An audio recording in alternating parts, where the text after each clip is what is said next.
All right. How are you doing, buddy? I'm going very well. I just want to check and make sure I've got your levels going okay on my end. So Oh, if you could yep. just, I should also yeah, cool. I just need to turn you up slightly there. Lovely. That should be good. probably have already been set up to do audio test because I tend to use my phone for audio test. That's very fair. Yeah. Because I can never tell with like the bar what is actually too loud on the viewer's end. Yeah. Let's see here. I just try and get it so that if it's music, then the equalizer is for the music is much quieter than my vocal equalizer, and then if it's someone talking, try and get it as close to the same as possible. Yeah. I like to have some sort of secondary feedback. And having my phone, I can just pull up Twitch and throw in my second set of earbuds to be on the listening end. But it's Well, fine that's very there. fair. All right. Splendid. So, how are you? Been into anything interesting today? Jesus. Uh, Today, I uh, had a tasty breakfast, and I've got a nice cup of tea. It's only 11 a.m. here in Sydney, so Oh yeah, yeah. Man, we're almost on exact opposite ends of the damn world here because we're looking yeah, at 9 I think we're p.m. 14 hours ahead of you. Um, Yeah, Although, depending on which time zone you're in the Americas, that might shift by an hour or two either direction. yeah. It's 9 p.m. here, so it's Yeah. just about. All right, so yeah. I guess it's very weird because we're both streamers, so I'm like, I don't know if. Why don't we both do introductions for who we are? How does that sound?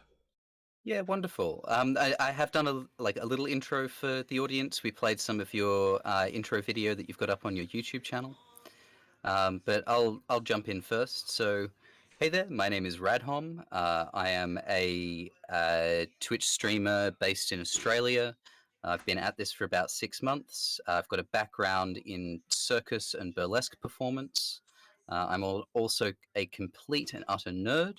And most of the things that I do on my channel is painting and Hey there, politics. fragility. So I paint wargaming miniatures while dissecting and deconstructing various political videos, mostly looking at videos from conservatives, reactionaries, and fascists. So I've been looking a fair bit at output from the fascist groups and movements here in Australia. We do unfortunately have a few of them. And recently, with our big anti lockdown protests that have been happening, I've been having a look at some of the output that's being put out by some of the ringleaders of those anti lockdown protests. I also do circus streams, and I've started putting out free circus training videos for absolute beginners up on my YouTube channel. So, we've got the juggling one up so far. So, if you wanted to learn how to do basic three-ball juggling without having to buy any equipment, I talk you through like how to make juggling balls out of balled up socks. And soon we'll have videos going up for contact juggling and staff spinning as well. So that's just a nice free thing that you can do and access because, in these times of isolation and lockdown, it is very nice to have extra skills that you can learn. Absolutely. And yeah, we also did I tried to do a short intro for you. But of course, letting people introduce themselves in my mind is much better. I don't know how to word that. And That's very fair. um If you would like to introduce yourself. yep, so for those who don't know me, I'm MrNobodies. I am sort of Twitch's I'm gonna say number one expert on magic and video games because what kind of idiot would try to take such a title for themselves? I take a look at magic systems in video games and try to analyze and pick them apart if I can to see how storytelling and world building affects the magic in the games. I have been a big fan of tabletop role playing games and video games for a very, very long time, and I feel like the video game landscape could be served really well by having somebody who tries to analyze video games in a similar fashion that you might see from book reviewer YouTubers, or similar to Brandon Sanderson himself, who has like the three big laws for magic in books and movies. I'm not familiar with that. Um, Oh man. I didn't know that Brandon Sanderson had performed such analysis. Yeah, so Brandon Sanderson he's not a book reviewer, he writes books, but he wrote sort of a short form thing that's just like the three laws of magic. Um, Give me a second, because this isn't like, Which is a nice little callback to Arthur C. Clarke's three laws of robotics. I strongly feel like he may have been influenced by something similar. But let's see. Well, here's the Stormlight Archive. I think this is the reference I was using before. Yeah, so these aren't rules for wizards to follow. These are rules for stories to follow. So, the first law, the author's ability to resolve conflicts in a satisfying way with magic is directly proportional to how the reader understands said magic. So, for Yep. instance, with It's Gandalf. unsatisfying if you just pull off Deus Ex Machinas with a magic system that is obtuse, that the audience doesn't understand what the stakes are or what it's actually meant to be able to do. Right, right. And this comes into a lot of Sanderson's books. Um, he's got, I can't even. So, I'm going to give a little bit away about myself. I don't read a whole lot of books, but I'm familiar with their stories. I don't like books. I like doing things. I'm interested in video games. This is why I want to take a similar approach to to video game stories. Yeah, So let's see. Sanderson's second law of magic is that weaknesses are much more interesting than power. I will Um, agree with this. yeah. Everybody knows that Superman is the least interesting character until you actually read a Superman comic. Um, And you find out that, one of his key weaknesses, rather than the nebulous plot device of kryptonite, is how much he cares about people. And when villains find ways to leverage that and force him into these unresolvable moral conundrums in order to try and get their own way, that kind of thing. Absolutely. And sort of his social ineptitude ends up being a thing that comes up a lot. The fact that he doesn't have the sort of political positioning you might expect someone with that level of power to have. This is constantly dragged out in his fight with Lex Luthor, who one of the better arcs with him is like Lex Luthor becomes president and deems Superman an illegal alien. Yeah, And beautiful. the third law of magic from Sanderson is expand, do not add. And this one is kind of hard to explain, but if you consider it for a moment, you can probably resolve what this means.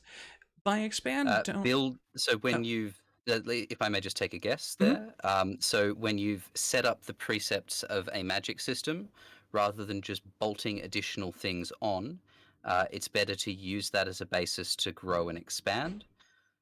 So rather than just changing the rules on people, or kind of just adding things in, you build and grow upon what you've already got organically. Is Yeah. that kind of the direction? Yep. You ask the question, what would people do with this? Or what would this do within a world? So, one of the most popular examples that's recently gained even more popularity is Avatar: The Last Airbender. Yeah. If you're familiar with it. Absolutely. There is currently a Kickstarter going for an Avatar: The Last Airbender role-playing game. I think I saw that over on Twitter. Um, but yeah, you know how characters, you'll get to see them. Sure, firebenders can shoot fire out of their hands, but even more importantly, they show you firebenders cooking with their firebending. They show Zuko's exceptional in survival circumstances because his magic keeps him alive. It Yeah. keeps him literally warm when he's trapped in the frozen north. Um, or say one of the points where we really start to learn more about kind of firebending, what it means and how it works, is Iroh's explanation and use of breath and the centering. So Yeah, that's expanding our knowledge of what firebending is and how it works, rather than just going, and also there is breath. right, right. It's such a good show, and I think there is one video game that actually does a really good job of Yeah. asking the question, like, what would I do with this? Have you played Death Stranding? I haven't played through all of it, but I've gotten through probably about 2/3 of it. So you're familiar with like the main natural antagonist of the world, that Yeah, time force rain thing. So in the Death chiral handedness. Yeah, in Kojima's Death Stranding, you've got this rain and it makes people old.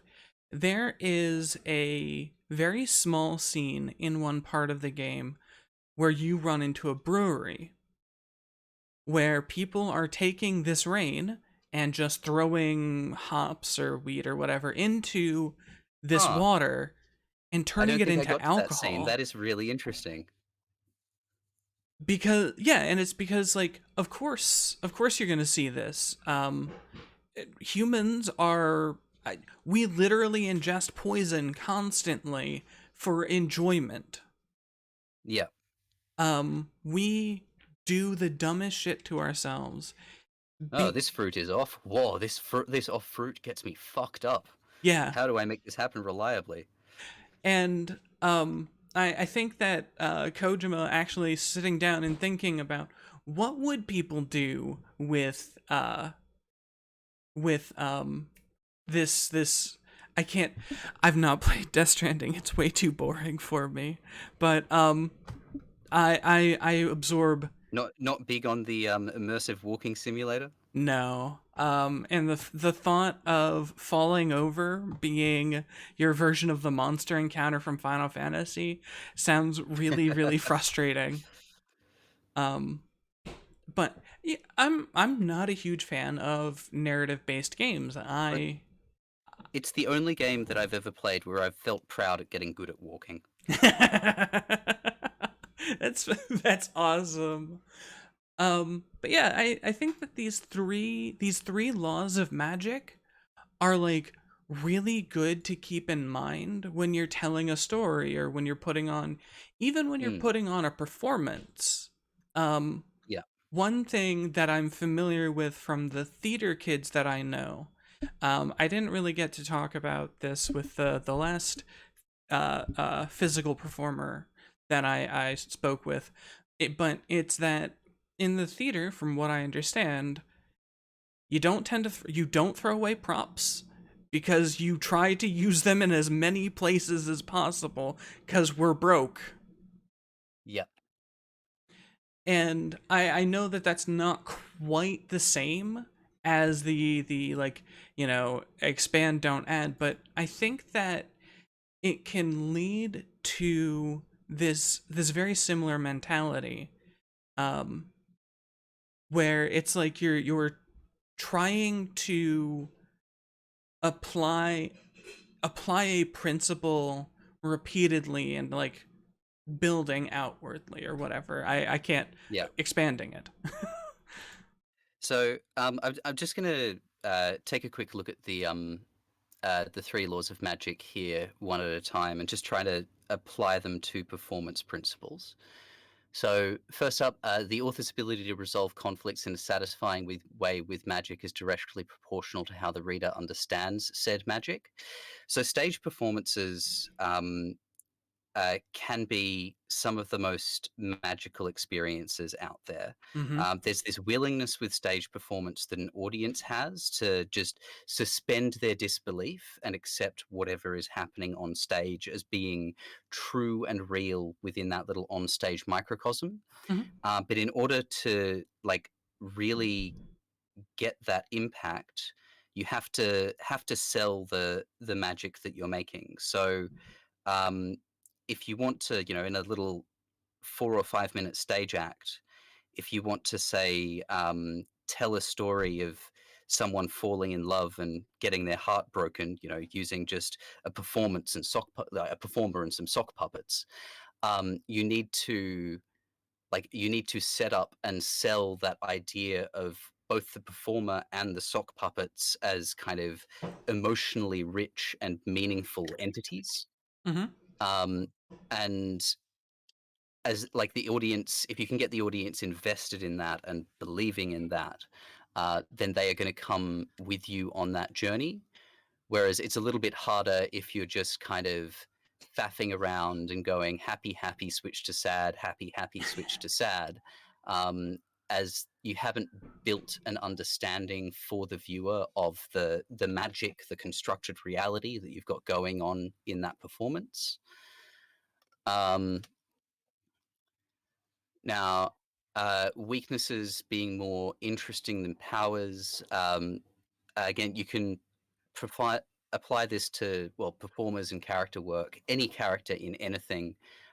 If someone is just supremely potent and powerful, then yeah, what's the big deal?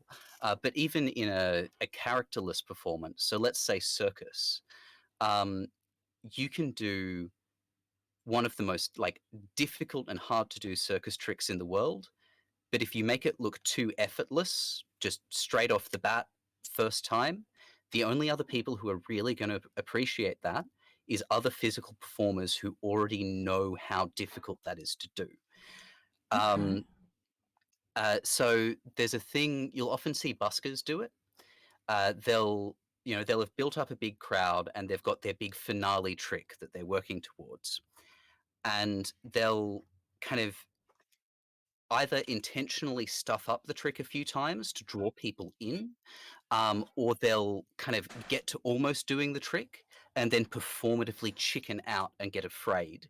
And they'll get the audience more and more invested by displaying, even though they're just highly skilled performers who can 9 times out of 10 just do the trick straight off the bat, they will create this narrative of weakness and of uncertainty to sell how difficult that kind of difficult apex trick that they're doing is. Yeah. Now, this won't necessarily work and benefit with all kinds of performance. So, one of the kinds of performance I do is contact juggling, which is rolling a crystal ball around your body. It looks inherently magical and hypnotic. Mm-hmm. And that's something where, because it already looks impossible, um, you don't need to show the weakness or show the difficulty, because people already think that what is in front of them can't be real. But I can definitely see how you'd apply the weaknesses are more interesting than powers to a lot of different kinds of stage acts. Um, Expand, don't add. Again, I guess that would tie back into, so when you're building a play or building a scene, you want to use elements that you've woven into the story already, rather than just introducing a new story. So you'd be familiar with the concept of Chekhov's gun. Yeah, I was actually about to mention that Yeah, it sounds like it'd be a bit like Chekhov's gun. yeah. So Chekhov's gun comes from theater. Chekhov was a playwright, and it's this idea that if you have a gun in Act One, it needs to be used to kill something, or it needs to go off in Act Three or at some point during the play. Uh, Now you can have that with a knife or a cup of coffee. Every element that you introduce into a stage performance should have some degree of meaning, some way that it weaves back into the narrative, rather than just being, here's an object, let's throw it away. Right.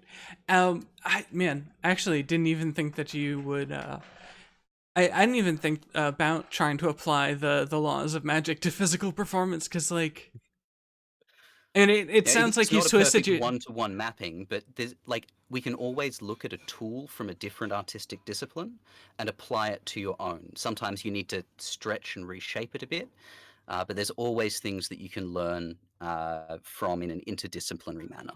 Yes, and absolutely. And that's why I actually reached out for this conversation because I worry about video games sometimes. I worry that Mm, video games might start only looking at video games. We know that the earliest video game developers were looking at books, they were looking at movies, they were looking at TV shows, and drawing inspiration from ancient literature and from Greek gods. And I worry that we have somehow run stale, that yeah. somehow video game developers are now just producing, I'm not going to say the same story because they're not. That would be very condescending to say. But that we're sort of running um we're not being creative enough. It's kind of retreading the same ground. So there's, tropes upon tropes, and I think part of this is probably due to commercialization and companies wanting to go with something that they know is, safe and well trodden ground that they're going to be able to, sell and make a profit from. Um, so yeah, for example, we've got first person shooters retreading the uh, gruff guy wakes up somewhere and just needs to storm his way through things because of reasons. Hmm. Every now and then we do get a first person shooter that plays with an idea. The classic example of that being uh, it was a decade or so ago, FPS set in a war in the Middle East, where it did things like having you like drone bomb a town and then realizing that it was full of civilians, that kind of stuff. Oh, I don't remember the name of that game. you're talking about Spec Ops The Line. That's the one. Yeah, that one. Who boy, that one got people. It got people. Really is because Yeah. that really got people thinking how about the role of your character in the world. So, what are some sort of thoughts and examples building on that idea of you think video games have gotten narratively stale? Because So you've spent longer thinking about this than me. So, so one of the problems that seems to that comes up for me. I'm working on.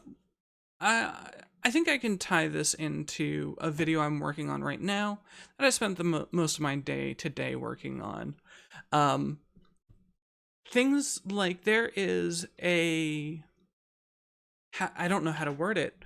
Um, there are roles missing from the world that we could be filling in, but we don't. So, one of the things that the indie scene has given us is these role playing games, where now you can also play as a merchant. Um, yeah. if you're familiar with games like RimWorld or Kenshi or even The Guild, which is entirely about starting out as a merchant and becoming a merchant lord, that role has grown into being. Um, however, there are sort of big important power fantasy roles that you are still missing. One I remember looking back in like 2015, 2016, Mm. for a game that would let you play as a healer. And um okay. So what do you think I mean when I say lets you play as a healer? So the first place my mind goes is MMOs, where you've got someone who's in a dedicated healing role. But then after that, my mind goes to kind of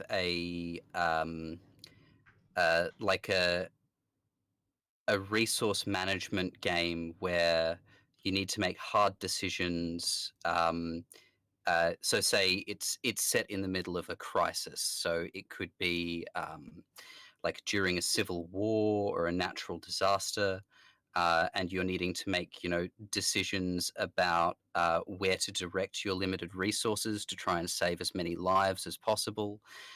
Whether you're going to be prioritizing civilians or first responders. Um, so yeah, I've got an initial Yeah. place, which is where we see healers do exist, but as kind of a simple mechanical necessity of your traditional adventuring party structure. But then you've got the idea of a game that might actually explore the concepts and ethical conundrums that come with being a healer. Yeah, and I forgot for a second that we're part of the same left-leaning groups, and that I know full well you're a fan of or I'm assuming you're a fan of H bomb, Oh cause yes. cause yeah, when I talk about healers generally, I get that first phase thought from a lot of gamers. Is that first phase thought when I say healer, people are like, oh, you mean like MMO healers? Or I've even had people when I asked about games for where you play a healer, somebody suggested Dr. Mario, and I got mad because I get mad at I get mad at nonsense. Um, but yeah, it's games like Pathologic and Vampire that are really the topic I'm talking about, Yeah. or even um oh God, sorry, my content brain kicked in for a second. I'm like, don't say it because you're saying it in a video coming up. But an example that I that doesn't exist in a game but could easily is imagine Yeah. if in Skyrim there was a radiant event where you would encounter a person who lives in a nearby town and they're hurt, they're injured. If you give them a potion or you have restoration magic, you could heal them from whatever hurt they have. It generally health potion, something like that.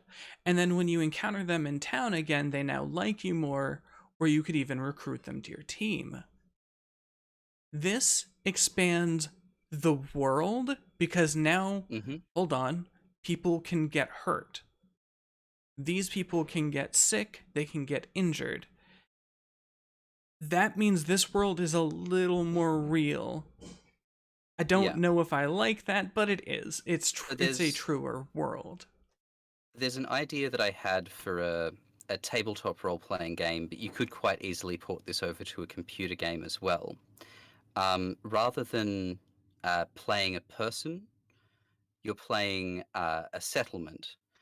And you're playing it one person at a time, or if you've got a group of people, say X people at a time, um, and you set it during a crisis, something such as say zombie apocalypse, to use an easy example. Um, but those additional people, those additional townsfolk or people in your settlement, function as extra lives effectively. So when you die, that character is dead, but you continue play as one of the other people that you've helped along and helped survive within the settlement. And that might be a very interesting game to explore the ramifications of things like, healing and community support, but also it would create I guess, a ludonarrative drive. So you've got the gameplay mechanic, which means that people want to keep their town or their villages safe and healthy, not just because the game tells them that they should, but because if they don't, they will run out of usable characters and they will reach the fail state sooner. Yeah, there was kind of a fairly bad zombie game that did something similar. It's a British zombie apocalypse. I'm pretty sure called Zombie U or something like that. You have like Zombie U. Okay. it's not a great game, but it's an interesting concept because it does similar to what you said. When you die, you sort of pick up as a randomly generated person, but then you have people generated in your little settlement thing. Yeah. And if they die when you're playing as somebody else, you lose that life. Um, and yeah, that sort of thing, man. Uh, that actually sounds really really cool.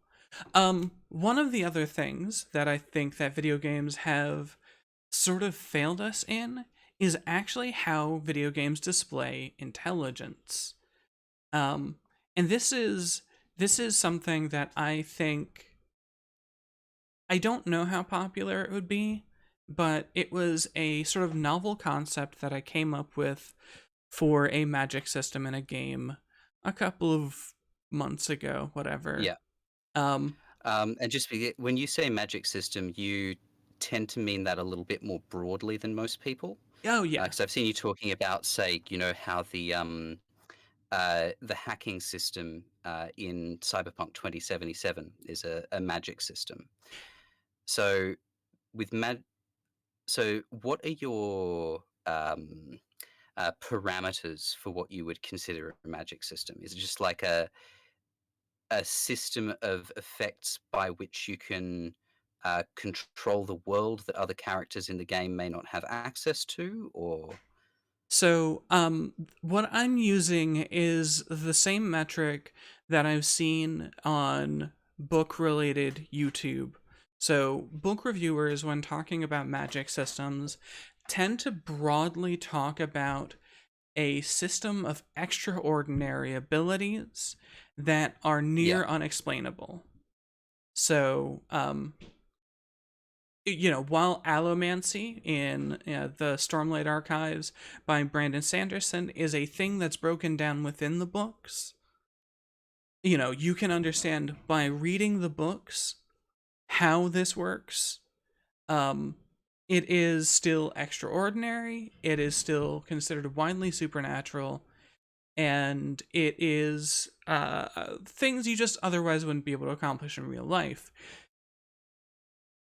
Honestly, man, I it's very broad because it is unfortunately a very nebulous concept, right? So, yeah, um, um, what would it like? Superman uses magic because he's got his extraordinary superpowers. yeah, Um, the video game Control is actually one where the quote magic system in it is sort of widely recognized the in the book reviewer side of YouTube. I really love watching book reviewers, even though I hate reading books. The analysis can be really interesting, no matter what quarter it comes from. Yeah, and honestly, like it was finding this like new approach to analysis that got me interested in doing this style of interaction. Um so what are my qualifiers for a magic system would more or less be that it's just extraordinary abilities that are inexplicable in a way. Um what makes the hacking in games like Cyberpunk magic is, I'm gonna say it's almost just feeling.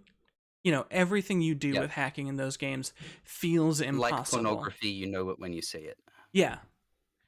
And I have, because I've had a number of people push back on me for referring to Cyberpunk as having a magic system. They're like, "No, it's just technology within the world." And I'm like, "It's still magical. It's Yeah, still again, it's the inexplicability of it all." it's a suite of extra normal abilities. Yeah.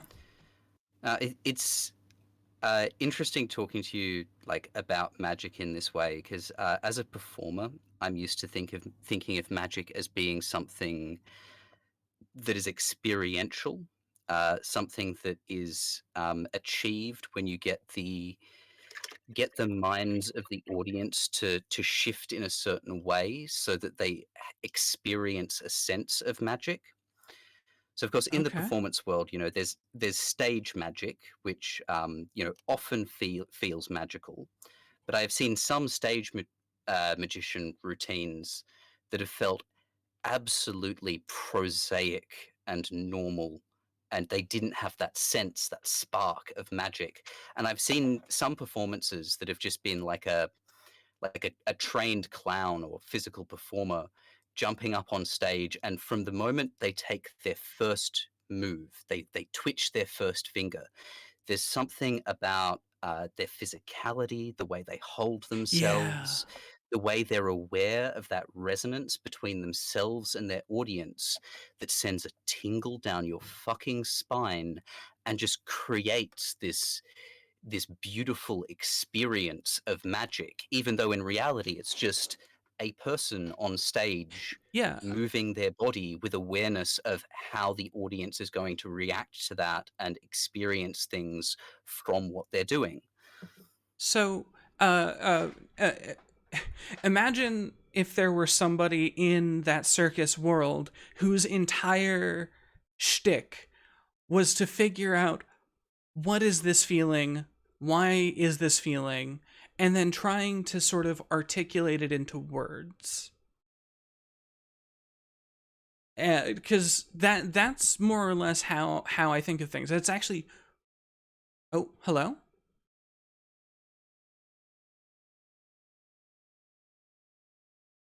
Hello. Oh, I think you clicked.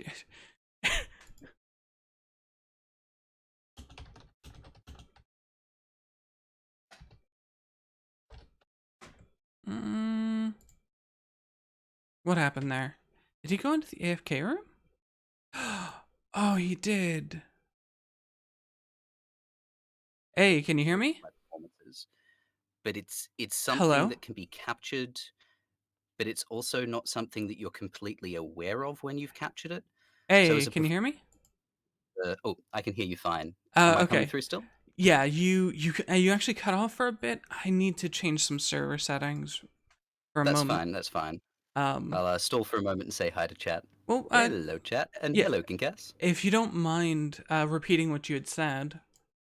Yeah, what was the last bit that you heard there? Um, sorry, I actually am not 100% sure because I Cool. So think the bot moved you into the AFK channel. that's weird. Um, so I was just saying. So it can be hard to know when you've done that magical experience. I know Oh, sorry. Okay. and things that people have said to me. There was one instance a number of years ago where a woman pulled me aside after a show, looked me in the eye, and said that that was so beautiful that it made her cry.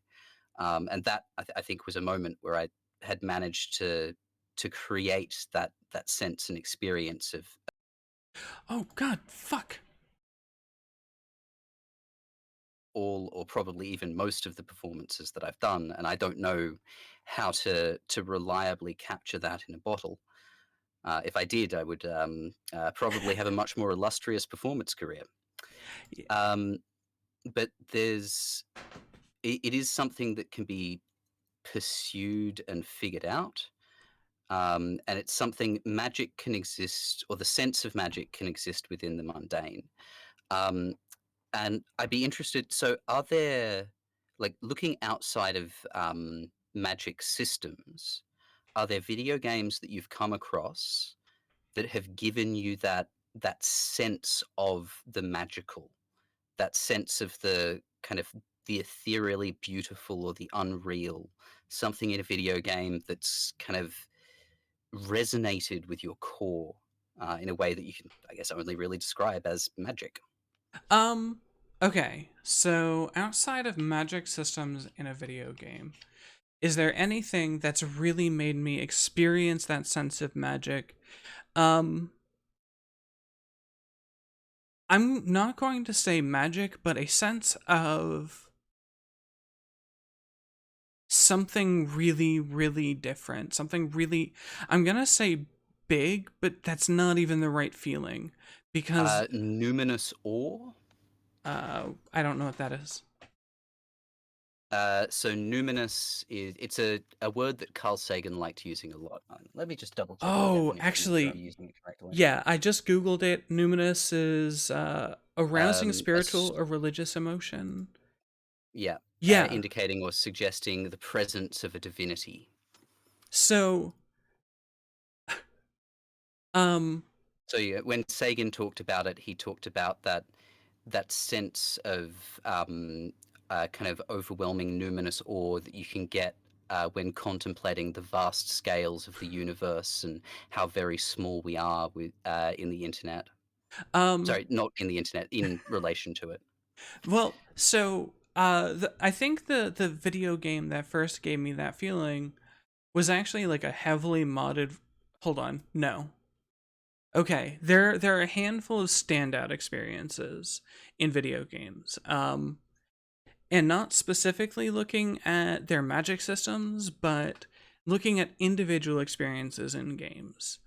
I don't know Yeah, how many games you've played with a flight mechanic in them for a character who does not normally fly, but in City of Heroes, when I first hit level 6 and I was playing, really low level character, um or very early on, but I was playing for a couple of hours. You hit level 6 and you get your first travel power. And you get to pick like teleport other people, some basic super speed, super jump stuff. I picked the ability hover, and that was the first time I ever experienced a character flying in a video game. This opened up the world significantly. This was the first time I had experienced a character both being anchored and then suddenly yeah, losing that. And mind you, it's important to have both sides of that experience. You can't. yeah. You need to have the experience of the mundane and the grounding in order for that mundanity to be shattered. It comes back to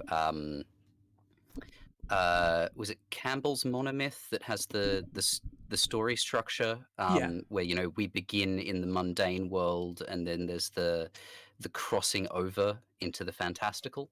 Yep. That's yeah, that is Joseph Campbell's The Monomyth. Um there was a second moment actually in the same video game where I stopped playing that character because that character actually wasn't that interesting. They just shoot people. I don't like Yeah, shoot dudes is my derogatory name for just about every video game that exists that that's predominantly fair. focuses on combat. But there was this supportive character who they manipulated the flow of combat with enemies so they could drain speed from bad guys, they could make everybody around them jump really high. It was just a really interesting, unique character. And at level Yeah, 6, instead of taking the flight power, I took the ability to teleport other people because I realized I could move around the map significantly faster and smarter than everybody else. Because I had learned how so there was actually a lot that went into the feeling of the moment that I'm about to describe because it was City of Heroes. So you've got a lot of superhero types. yeah. So I'm for anyone who's not familiar, City of Heroes was a superhero MMO. oh yeah, yeah. And you had like 5 different character types you could play, each of them with like 5 or 6 different primary powers, 5 or 6 secondary powers. And I was playing a kinetic manipulation illusionist controller character. And so at one point early on, literally I had a character whose whole persona was being a ninja teach me about clipping, but not clipping through objects, like clipping onto ledges by just showing Huh. me how to jump up a building. Uh, something in video games, objects, unless they're rendered perfectly flat, if you see a window on a building, there's a chance that that window is a separate object and has a separate physical embodiment. So if you like run into one of the things you'll see sometimes is like videos of people who are running into windows or running into the corner on a building, and then they'll get sucked through and shot out. Yeah. That's when those meshes aren't put together properly and so on, and the collisions don't quite work. But he showed me how There's to. lots of Mario 64 speedrun tricks that involve like clipping into something to gain speed. Yeah. And he showed me how to get up buildings without the need of super jump or flight. And that was another like semi-magical moment. And then of course the ability to drain speed from my enemies and And cause everybody to jump. interestingly, that wasn't something that had been coded into the game. That was something that you found and experienced. That was a result of the game's coding and an unexpected side effect that brought you that moment of experiential magic. Yeah. And it kept building into more and more, because like I can drain speed from enemies, I can make people jump higher. I found I can move around the map faster than people who were significantly higher level than me, because I I'm a fairly perceptive individual in a moment by moment basis, though there's a slower term of perception that I'm a bit worse at. Yeah. I can it's like I can perceive a lot better than I recognize or something like that. I don't remember what the terminology is, but so I'll be like running through the map, I'll be avoiding enemies rather easily and clipping up sides of cliffs and so on. And then I get to the point where I'm just waiting for my team, and I start teleporting my teammates off of a cliff because I'm bored and I'm waiting on everybody else. And Yeah. it's a moment where I realize what this character is and can do. This is a Hmm. character who, because of my skill in the game, combined with his powers, I was capable of getting anywhere in the game world at that level, at like level 8 or something like that, because I knew my way around the world much Yeah. better than other players did. That actually manifested in a much higher level character being the first person in my guild, me as a much higher level character being the first person in my guild to actually navigate this one map that everybody else just flew over, because everybody else could fly, right? You know, you can fly, you Yeah. can teleport. I had a character who could only jump. He couldn't teleport. So I ended up jumping around this map, and those skills that I learned earlier You on, explored and discovered things that other people just moved past. yeah. And I helped people learn that there were like farming tricks and so on. So that was the magic experiences in City of Yeah. Heroes. Sorry about the like long-windedness of that one. Oh, it's an interesting digression. So a magical experience that I had with a video game um, that had nothing really to do with the mechanics, uh, but all to do with kind of the game design and the realization of the sheer level of effort and work that had been put in, was playing Hades. So the roguelike game from um, Supergiant Games, and getting about 100 hours in, God knows how many separate runs, and realizing that I was still getting entirely new scripted dialogue moments of like spoken dialogue. And I just had this moment of how deep did they go with this? How far does the relationship progression systems in this game go?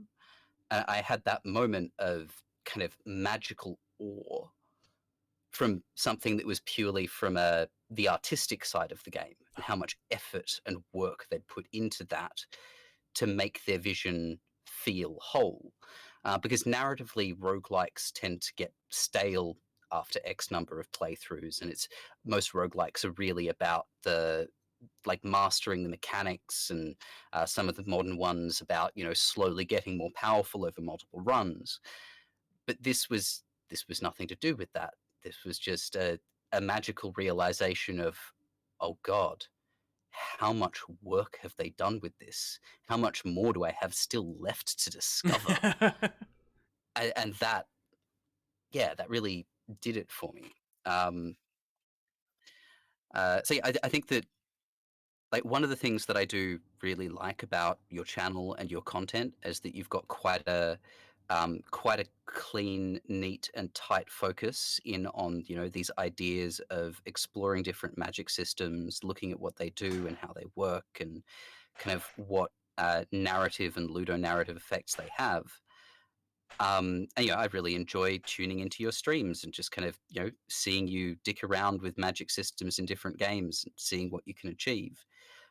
Something I you know, would like and suggest, well, encourage you to explore more, is, uh, well, if it interests you, of course, but is other ways apart from purely the mechanical and the ludo narrative that games can create that experience of magicalness, Okay. that So experience of wonder. focusing a bit on the idea of wonder over just magic. I might get more into that.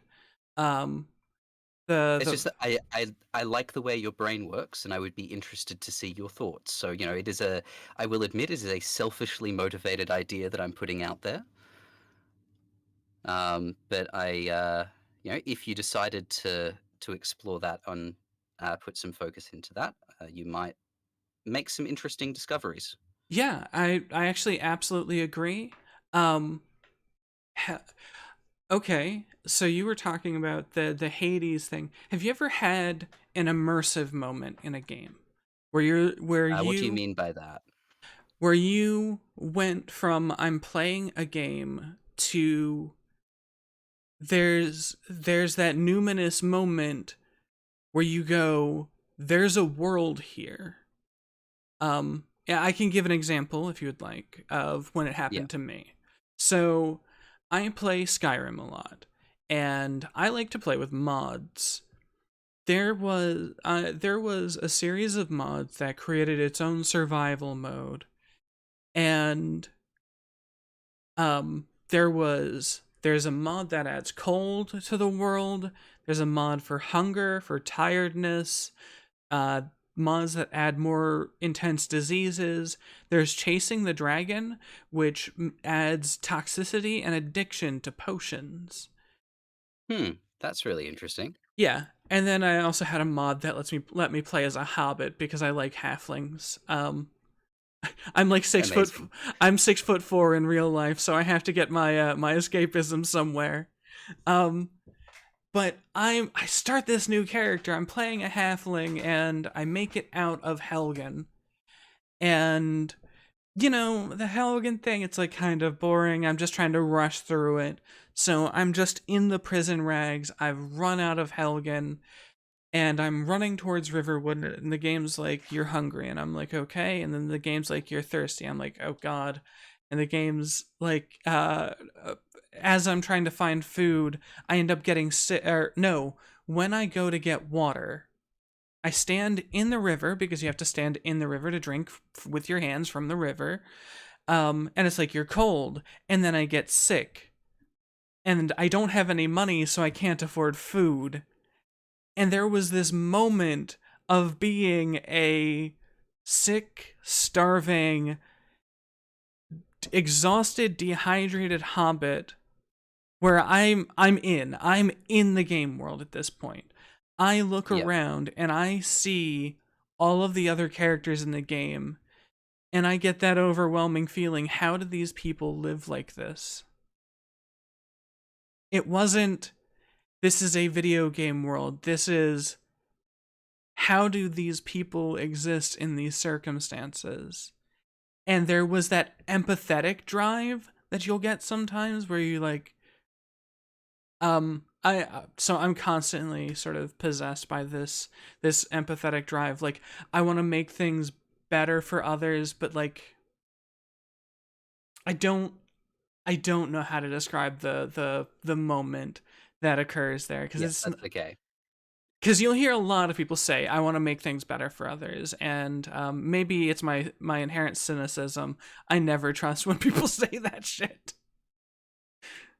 That's fair. Well, look, I think a lot of people do want to make things better for others, but don't know how. And also, there's like a lot of people don't look inwards much and kind of see and recognize the selfish drives that do exist within them. So even the most altruistic person out there has selfish drives, and that can be, it can be quite confronting to take an honest look at the darker aspect of yourself. Um, so with the immersive moments, I think the one thing that I can think of that's come closest to this, and it's a game that I really should play more of, was with Disco Elysium. Okay. And I think that was more kind of immersion from the world and realizing how much was there and what poetry was there. Have you played Disco Elysium yet? Yeah, I'm not a big fan, honestly. Fair enough. I love it as a tabletop role playing fan. I'm really impressed by what they've done. Yeah, Um, it was just one character in the very beginning that really like rocketed me out of the game. which character was that? The Nazi. Which one? Fuck, the big beefy dude. I can't remember what his name is. Oh, the black Hammerhead guy. or something. Um, No, he's like Measurehead. Measurehead. That's it. Measurehead. Yeah, I actually Um, I find his character highly unbelievable. Because his entire thing is plainly stating this like this ideology. And I don't know, I find that sort of thing just um, takes me out of so things really bad. there are some things that you can find out about Measurehead, including the fact that he was born in the city that the game is set in, Hmm. so he is actually a local, but he's adopted these supremacist ideas about what he views to be his native culture, but it's a culture that he's never actually been a part of, which I think does offer a lot of parallels to how racial supremacists work in the real world, with the modern white neo-Nazis talking about this pan-European culture that never fucking existed. Yeah, and I'm sorry, you were talking about your That's fine. moment. Uh, so yeah, I had this.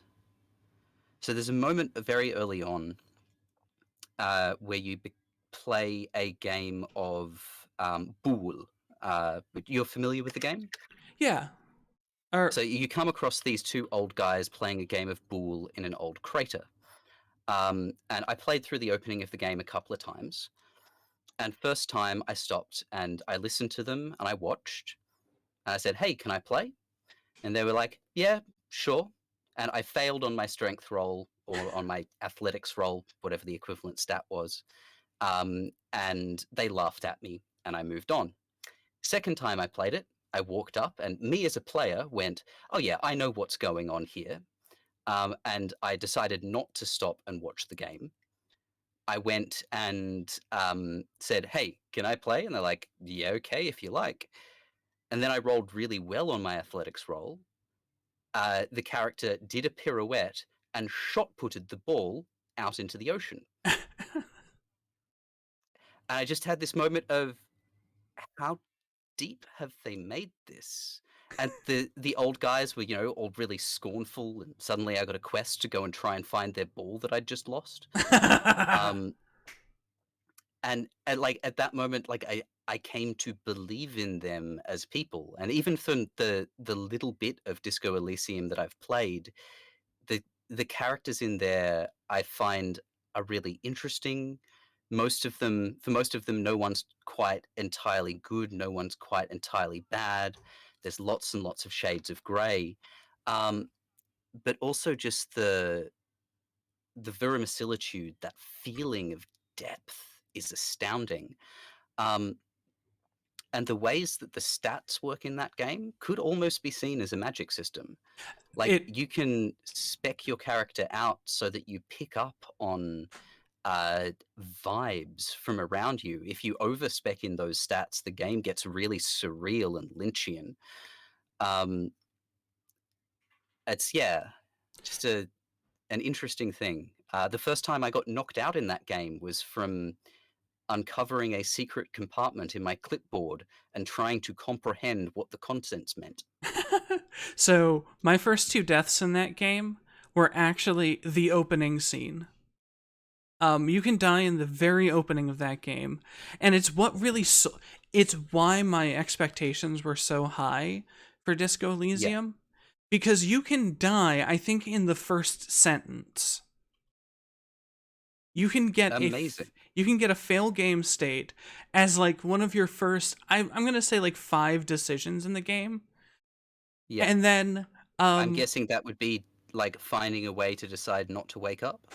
yeah, there's a very easy way to just have your character. I assume it's supposed to be like they die of liver failure or something, but you can Yeah. just give up. And then my second death was trying to recover my tie Oh no! because the What body. happened to your horrible necktie? Well, in you know how in the beginning of the game you've got the horrible necktie set up on the fan. Yeah, Um, I didn't put any points into my body, and so you have 1 health, and I'm like, okay, I'll just grab the tie. And the game's like, the light flashes on, you have a heart attack and die. This sets up amazing. a very good game in my mind.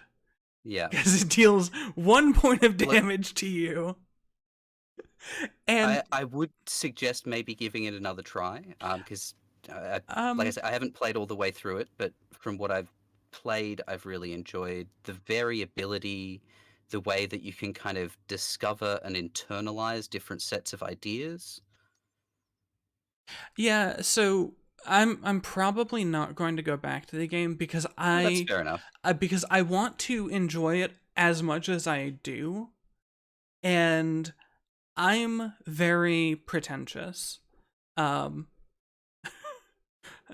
Argo, Well, look, I it, spent many years as a professional performer and managed to convince myself I was being artistic while taking my clothes off on stage. I get the pretentious. Don't worry about that. yeah, Argo might be the one person in chat who like knows me from like Sharks chat and might know just how pretentious I can get. When I see a character like Measurehead or a character like whatever the fat cat's name is, the Yeah. union boss, I see them and I very much so dislike their writing. I think they are horribly written from the outset because they're written as nothing more than tropes. And that bothers me so intensely. Okay. Um Now, mind you, But I think there can be a space for tropes in art if you can set up a way to kind of deconstruct and explore the tropes. I haven't gotten far enough to say specifically with the union boss, but I have heard that there is a lot more nuance to his character than is initially let on. mhm, yeah, and I can 100% believe that. And I can believe that there's more nuance to Measurehead as well. It's just the first impressions are very important, and when your first impression of a character is literally nothing but a trope, especially after setting up expectations as high as that opening bit. because that Yeah. opening bit is amazing. You talked about the personality being a magic system. I 100% agree. I man, Disco Elysium has And as Argo has pointed out in the chat, personalities. As Harry is not um quite one person anymore. that is from what I understand, like following up on the game, it's like arguable whether or not he is plural. Yeah. Though I'm more strongly on the side that he obviously is. Um, but to a degree, like you could say that this is actually just how any human processes their uh, their personality. I mean, Yeah, it's put just in that a something more has dramatic. happened that has put this into his conscious mind rather than his subconscious. Well, right. Well, the way I'm actually talking about it now is more like I does Harry himself ever actually debate or get in a disagreement with one of them? Because what it might be is something similar to a more there's a thing done in I can't think of the Mm, books or the plays or whatever, where you will have a character's motivation as a character. And so the as the character's acting things out on stage, you'll have this like narrator like character that is literally one of their emotions, or you'll have multiple of them narrating simultaneously, arguing back and forth with one another as the character is pulled back and forth. You could see how it might at least come across as something like that, right? yeah, It it can be seen as a narrative conceit. Yeah, and it's, I mean, it is very well done. Like I am, I say I don't like the game, but I'm a fan of the game, Yep, and I completely understand that. yeah, I really like, I love the mechanics of the game. If those mechanics were set to something maybe a bit more open ended, then I'd probably be 100% in. Or Yeah, something a little less. I don't even want to say overtly political because like no, it could be the same game just with less tropes up front. Like if Measurehead wasn't one of the first characters you ran into and he was set up as more of this like he's the first boss style character, I really I fail to actually put across that's what fair I'm enough. thinking there. We are getting a little bit off topic here, I Oh think. yeah, sorry. But That's okay. so Um, you talked about how you saw people who had done stage magic who failed at the feeling of wonder and at the yeah, feeling it of came across magic. prosaic. What uh, ta- if you could talk a little bit about that, because I don't Yeah, even know sure. what the right questions are for that. So it comes down to quote Megamind, presentation. Yes. Um, so it's all how you present what you're doing, how you engage the audience. So the times in which I've seen stage magic fail to be magical, it's basically been down to a performer who lacks charisma, or who hasn't been able to like properly engage the audience or foster a sense of wonder. So they might be doing very technically proficient sleight of hand, but because they're not kind of setting up the stakes, creating this build, this idea of the magic, the audience doesn't really get involved. The easiest kind of stage magic to fuck up in this way, I think, is it's what's called mentalism. So mentalism is, various tricks and things that you can do to make yourself seem psychic, or you have extra sensory powers. And when you don't have the flair, that verve, the je ne sais quoi, um, it just comes across as really stale storytelling with a couple of props and little to no stakes. Okay. Um. s- But okay. at the same time, you can have someone get up and recite a poem, and the audience is hanging off their every word, and the ways both the words themselves and the concepts within the poem rhyme and shift and create resonance produces that sense of the magical. Okay. So this is going to be a really weird question, and I don't. Fire away. I love weird questions. So, is there any game you can think of that you would set up as a parallel to that sense of wonder from the circus? That you could, Hmm. because, It's like a computer game. computer games, video games, even if you could parallel to a tabletop game of some form. Tabletop role playing, it can absolutely be done, but a lot of that is down to the GM and the players more So than it's not the the game. setting or the system. Right. It's not the game itself; it's the experience that's being crafted.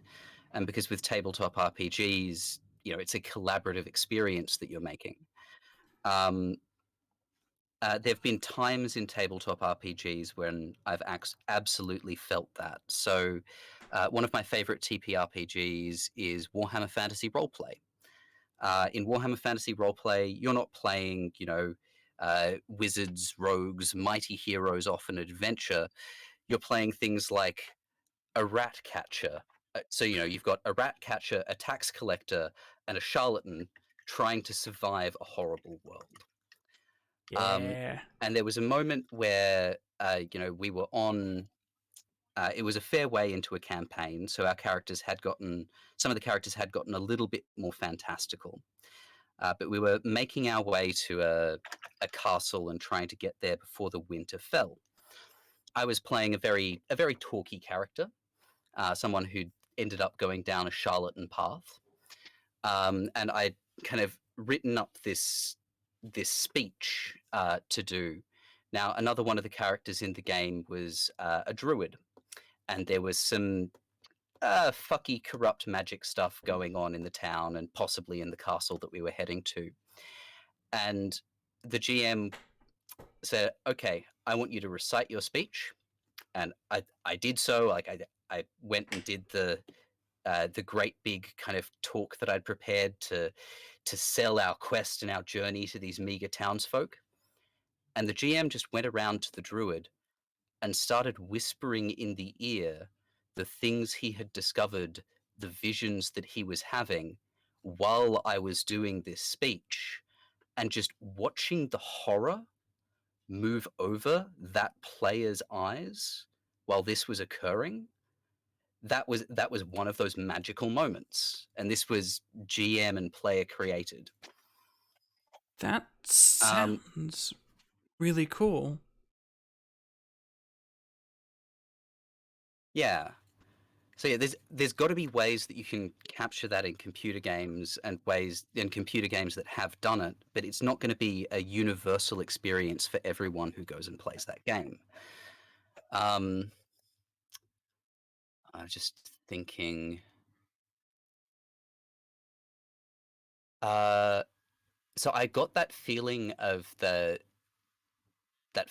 subjective magic a few times playing through Control. Um, uh, a few moments around Artie the janitor, and kind of just some of the things that he says as you move past him that imply that he knows way more than he's letting on. Those moments did that to me as well. Again, it wasn't a mechanical effect, it was a narrative effect, Right. but it created that sense of magic. And as the game goes on, you get this growing sense that maybe Artie isn't human. maybe he's a part of this place and thing, or maybe he's some other kind of ancient immortal entity that's gotten roped in and captured in this. That's actually really cool. Oh God. So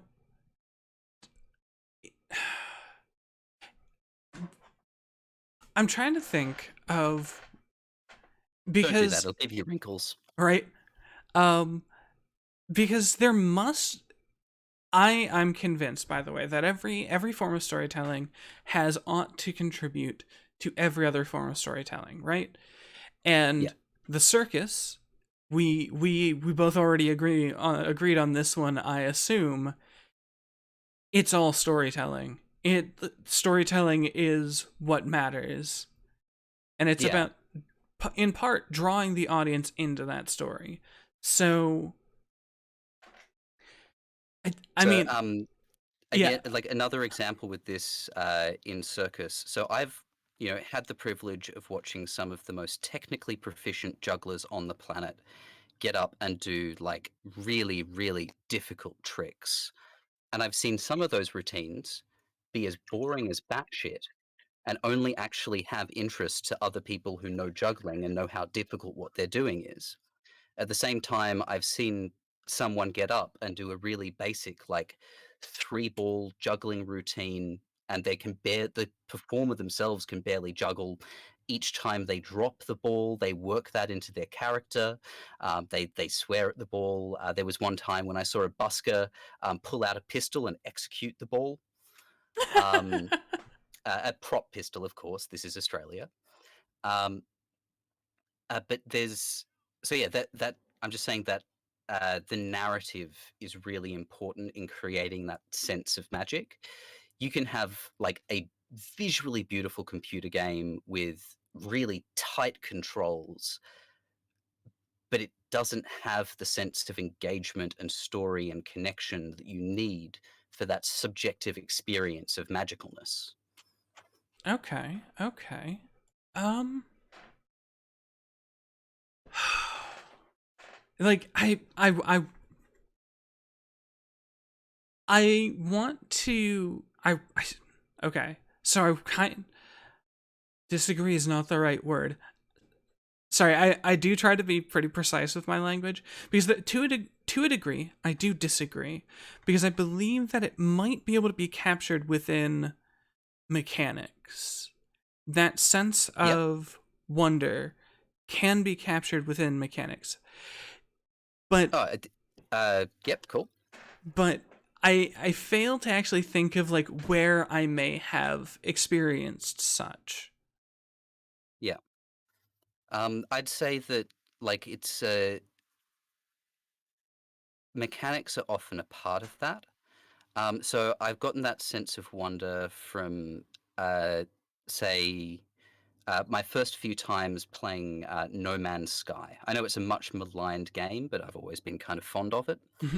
Um, uh, and I got that sense of wonder stepping out of my ship and onto a new world and just seeing these gorgeous impossible vistas, and music plays a big part in that.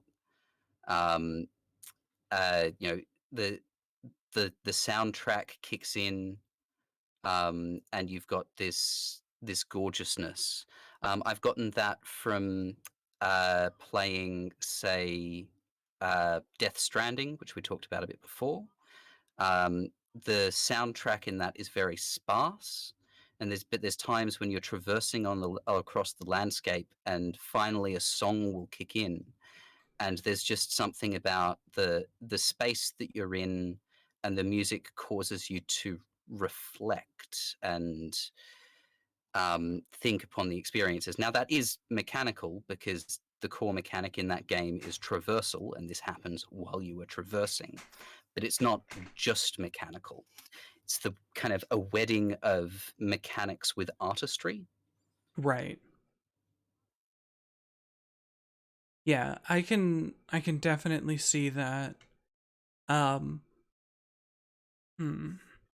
And now you're likening that to the that specifically like the circus sense of wonder, or like just a general sense of wonder? General sense of wonder, the artistic sense of wonder, let's Okay. say. Yeah. And I feel like I'm going to apologize for like trying to be overly specific, but uh No, please do. I try to be very technically minded. Um all right. Is there I'm trying I'm trying to think. Because it's a sense of wonder that you can get from looking at a painting, and it might be a painting that you've seen dozens of times before, but something causes you to look at it in a new way, or realize something about it that you didn't see before, or maybe you're just in a particular mindset when you view it this time. One of the wonderful things about performance is that when it's done well, you can shape people's mindsets in real time. You can take people on a journey. I've worked with performers who kind of view the performer as the most important aspect of a performance, but I don't think that's true. I think the most important aspect is the audience and the audience's experience. And the performer is just there to try and shape that and harness that and Hmm. move it to particular places, whether that is, simple mirth and enjoyment or excitement or titillation, or whether it's, that deeper sense of numinous awe, which is harder to capture, but amazing when it's pulled off. Yeah, I can definitely agree on that one. Making sure a person feels and really any particular way is Yeah. it's a fool's And errand. you can't, well, it can be done, but you can't reliably do it for everyone. You can just try and find um, triggers isn't quite the right word, but preconditions, ways to set people up so that more people are more likely to experience things in a certain way.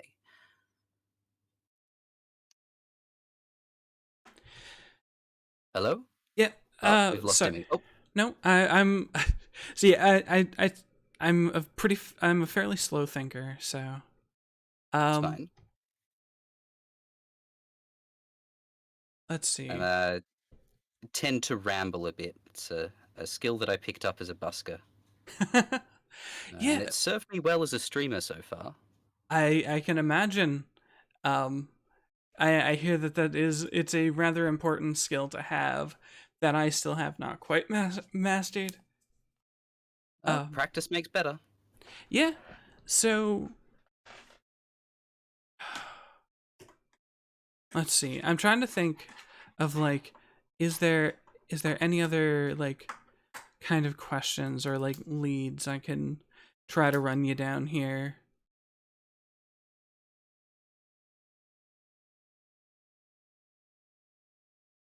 Um, just having a think here with.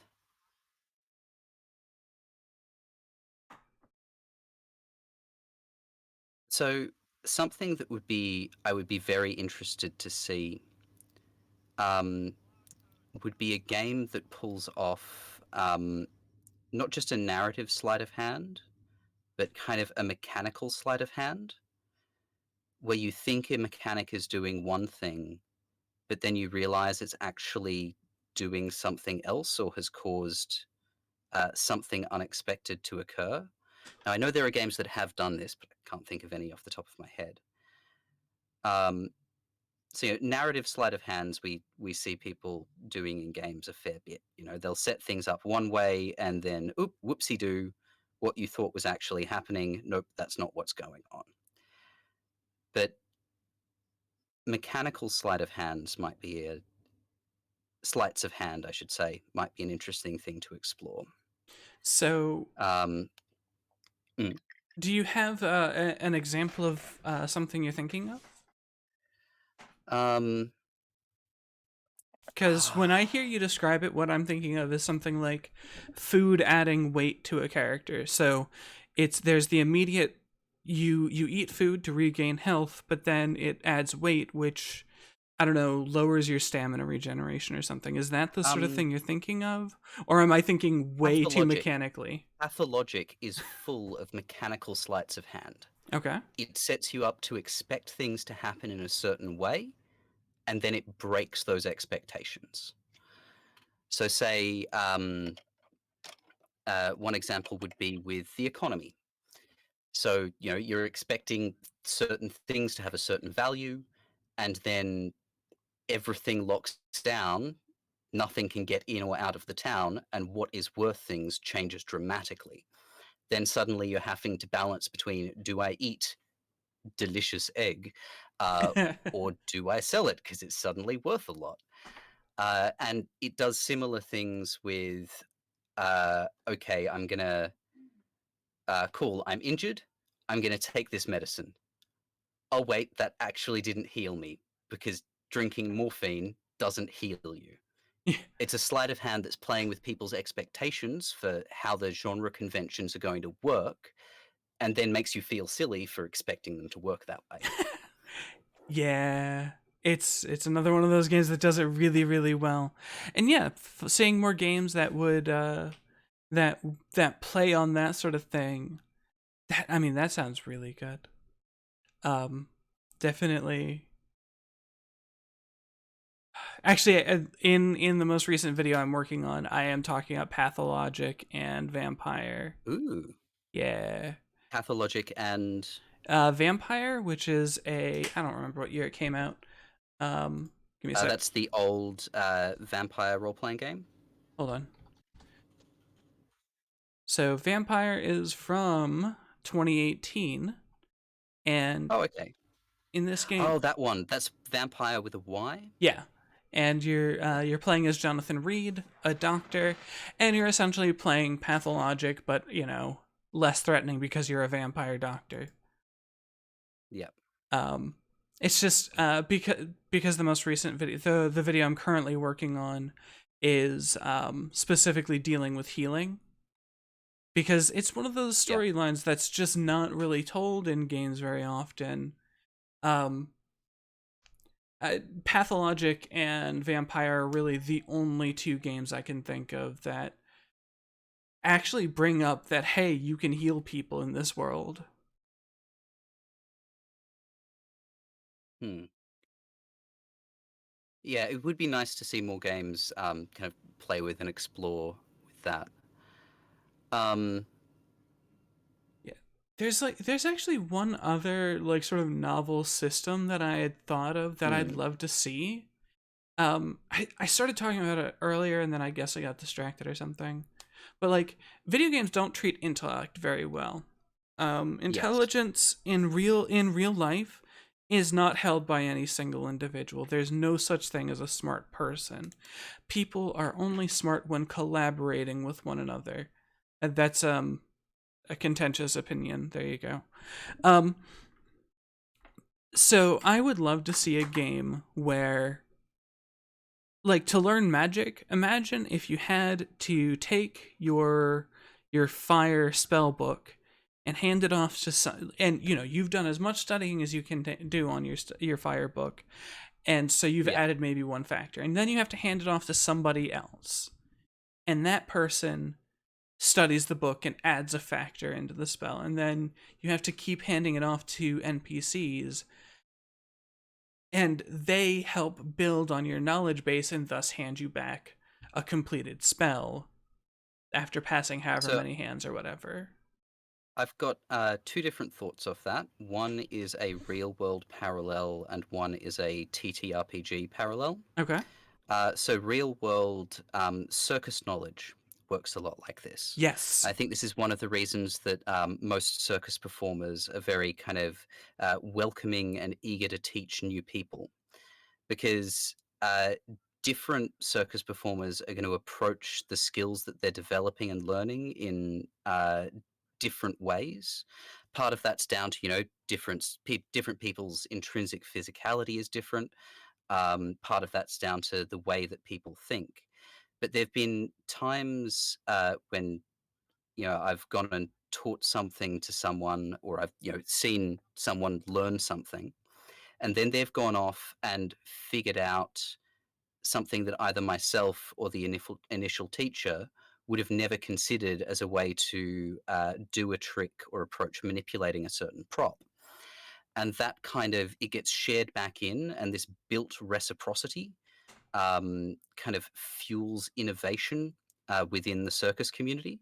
And this is why we get, when it comes to stuff like flow arts, you've got things like isolations and counter spins, these ideas that didn't exist a couple of decades ago, but because of people freely sharing and resharing knowledge, they've become, quite common ideas that most kind of intermediate to advanced spinners are at least familiar with. Yeah, and Um, believe it or not, I think most. Sorry, I just yeah, wanted to cut into this one because I'm assuming you were done with that sentence line of that thought. particular, yep, yep. So this is a There's thing. a second thought in relation to this topic, but that So, can wait. so this is actually, I believe, how any sort of knowledge-based learning works. If you've only done what I'm going to refer to as primary education, that's K through 12 here in the U.S. I don't know about the Australian system. Same here in Australia. Okay, so if you've done K through 12 education, you may not be aware of how education works. But if you've been at the higher end of university, from what I understand, when you are starting to do the doctorates and the masters Yeah, and medical licensure and stuff, you create a new idea. You bring this new idea before a board of people, and they review it and tell you whether or not your idea is bad or whatever, right? Not yeah, exactly, but pretty close. And your idea then goes on to fuel other people's ideas. This, yeah. So you're adding to this built collection of knowledge. yeah, and this is just how any sort of experiential or knowledge base has worked through most of history, which is why I'm so surprised to then go on to play fantasy games where there are wizards all over the place, or even sci-fi games. But you've got the archetype of that lone solitary researcher who makes discoveries Well, um, through their own sheer intellectual might. yeah, and like the fact that that doesn't exist nowhere, that it's in none of these games. Why in the world? And there is there's a tabletop role playing game example, I think, that works out pretty well. Yeah. And it Would this be Earthdawn? no, actually. It Okay. So the Earthdawn example, I just want to quickly jump in with Yep. this. Are you familiar with Earthdawn? No. Cool. So it's the fantasy parallel to Shadowrun. So it's the Oh. fantasy world that existed in the previous age of magic. Um, in Earthdawn, so it's got all sorts of interesting conceits, like the dungeons are actually like magical fallout shelters and all of that. But the way magic items work in it, um, they're items of legend, and in order to get them to upgrade, you need to make parallels to that legend happen. There's a bow in there, and one of the steps for upgrading the bow is you need to willingly give it to someone who is currently your enemy, and later down the line, of their own volition, they need to decide to willingly give it back to you. Ooh, that sounds So really just dope. when you said that little thing about passing off a research book to someone else so they could build on your knowledge, that came to mind. So Yeah. you had a TTRPG example as well. Yeah, Mage the Awakening. So, one of the things Yeah, in Mage the Awakening is that there are spells written in the books, but you're sort of expected to create your own spells. Um, and of course, most people learn most spells from someone else. But when you learn a spell, you pick a skill that you have, and that's how you use the spell. So there's like you have magic plus arcana plus, or you have gnosis, which is your general knowledge of Yep. everything, plus arcana, which is your knowledge of this specific magical field, plus a skill. And it's Mm. when you learn the spell, you lock in that skill. And mind you, you're supposed to be going through either your path or your order skill. So, like, the path is this is the type of wizard you are, where order is like this is the convention of people who have taught you. And so, Yep. like, the Libertine Society is this techno group. They're like if video game nerds became wizards. Um, Oh God, no. right? It's actually they're the most progressive, which is really fun. Um, I cast Field of Lols. oh God, no! But in so they have like computers as one of their conventional skills for We how need to to get out cast of here spells. now. Okay. I need you all to laugh really hard. I'm going to attempt to get the energy for a Rafflecopter. You know, I genuinely love that idea. It's a very mage idea. It is. That's a very fun way of going about the character. But yeah, you pick a skill when you create a spell, and the spell, it very much so reflects your own individual character. Yeah. And it's so incredibly good because sure, you're not passing books back and forth between one another, but it shows a level of individualism, but also the collaborative nature of learning magic is pretty important.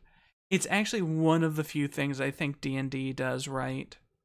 Because wizards in D&D, if you're playing a wizard and I'm playing a wizard, we should always make sure to never learn the same spell as we level up. That way we get twice as many spells. Yeah, you can just copy it into from each other's spell books. Yeah, it's a really shitty power gamey way to play D&D, but also it's D&D. What are you expecting? Yeah.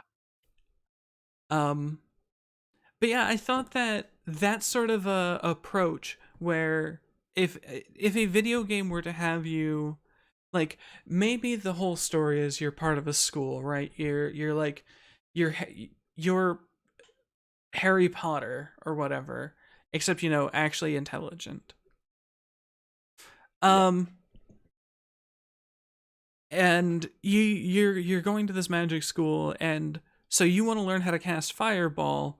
Well, you now have a theorem that's like, hey, this is a fire theorem, and now you've put your own personal touch on it. It's like, oh, this is a, I don't know, we're gonna add some other factor to it, but it's And you still could not. use it to fire blade, fireball, campfire. Well, the thing is, you can't yet. Why? Because it's still just a theorem. Right. And so, how do I extrapolate on it? I have to get other people to help me extrapolate on this spell. And maybe as people like are developing types of spells, they get specialties in particular areas or something. Just anything to encourage the idea that learning is not an individual thing. There is, like I said earlier, there in my mind, it's hard to imagine any intelligent individual. Um, because I mean, as far as I'm aware, there. You could build that into a general RPG as well. So rather than just ding level up, here's your new skills and abilities, it's ding level up. Okay, now you have X potential points, and here are a bunch of different institutions that you can go and train with.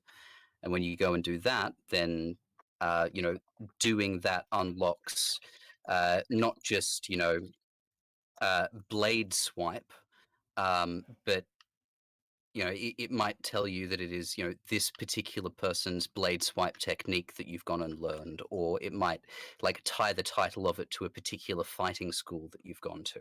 Yeah. I mean, that sounds so goddamn cool. Also, just addressing Argo from chat. A, I hate that, and B, I wouldn't be surprised. Argo's like, it sounds like My Little Pony magic Yeah, I saw system. that. That's amazing. I both, like I said, I both hate that and We ended up talking about MLP a bit before. that's fantastic. Because there's some wonderful 40k My Little Pony crossover art. Pony Hammer. It makes the chuds so angry. I've seen it. It's so goddamn good. It's so good. The pony ultramarines and whatnot. Yeah. Pony Angron is my favorite because Oh Angron is no. angry all the time. Oh no. That sounds awful. And I'm kind of here for it. Alright, so let's see. I'm trying to think. Is there anything else really to chatter about here? Hello? Oh my god. It fucking moved him again. Okay, hold on. In the moment on a battlefield hold rather on. than you. So, Yep. what's happening is that the server keeps putting you into the AFK room, and I have no idea why. That is So completely bizarre. yeah, you got shoved into the AFK room for a second. What were you saying? So tabletop war games are another area that could probably do with a better idea and conception of magic. There's a lot of the magic or psychic systems in tabletop wargaming does tend to boil down to what you would refer to as gun magic. But like, it is understandable that they've made that decision. It is, a game that is taking place in a moment just around a battle. But it would be really nice to see some like campaign systems for tabletop wargaming that explore this idea of magic development and knowledge accumulation, and kind of more versatile things that you can do or attempt to do with the magic systems. Have you ever played in a league? A little bit, yeah. And I've got some friends who. So the new edition of Warhammer 40k has a really interesting campaign system that they've baked into the core game, but unfortunately, COVID has meant that we haven't been able to play much. Yeah, because I mean, there are games like Mordheim, which Yep.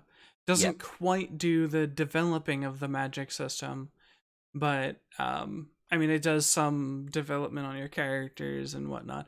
Honestly, Yeah. I loved Mordheim, and when I heard there was a Necromunda game coming out, I was like, oh my god! And then it was Hired gun. yeah, Hired Gun was not very exciting to me.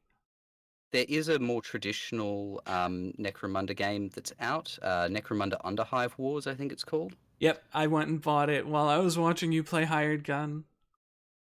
Or I've heard that the AI pathfinding can be a bit janky. Yeah, it's not great, but it's no worse than the Mordheim game that came out. So I think it was the same developer. I wouldn't be surprised. Um, I think we've pretty well run this topic out. Yeah.